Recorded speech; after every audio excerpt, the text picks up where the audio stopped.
Welcome to another Unitrend Certified Administrator course. Today we're going to be covering how to configure backup copies. This refers to both hot and cold backup copies.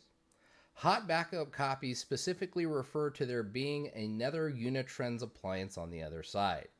This goes the same for the Unitrends Cloud, as the Unitrends Cloud is really just another Unitrends appliance, the same software appliance that our customers can deploy.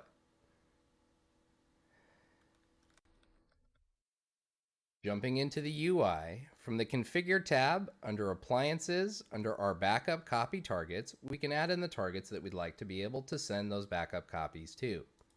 If we have another Unitrends appliance, we would set up the target appliance to be a backup copy target, then add it as an appliance to the source and approve that at the target.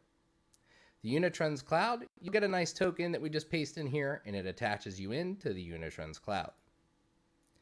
If you have something like an attached eSATA disk to one of our physical appliances or to a virtual machine, you could use that, but most people will choose to use CIFS as these are easily migratable if necessary.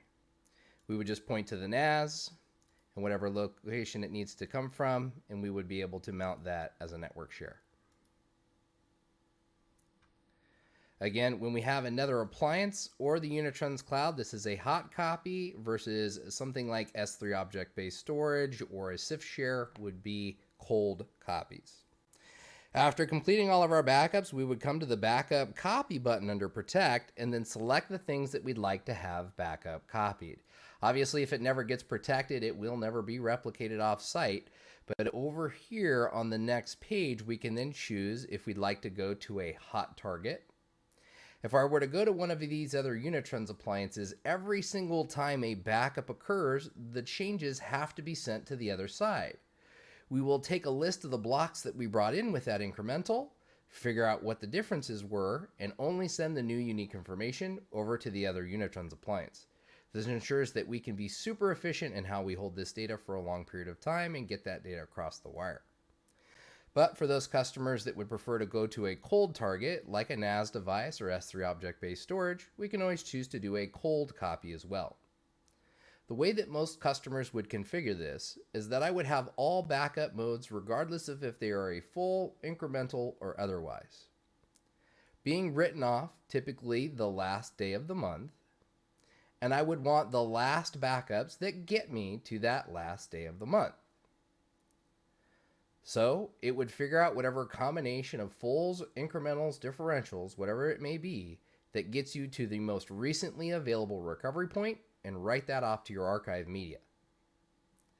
We can also protect this media to ensure that it isn't overwritten unless it's older than a certain amount of time.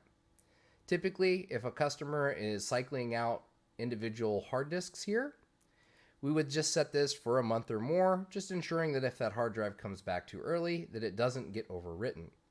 Because we will purge off older archives to make room for new ones to land by default if necessary. The other thing that you may want to do after configuring hot backup copies is you may want to set the bandwidth restrictions. The way that this works, the top option here is the absolute maximum. So if I had 100 megabit, outside of normal business hours, I would be able to use the full 100 megabit. But inside of Monday through Friday, from 6 a.m. to 6 p.m., I'm only allowed to use 50% of that 100 megabit. Just ensuring that the normal traffic is able to get across without any contention for bandwidth. This completes the configuration for backup copies. If you need more information, please check our online guides or Kaseya University.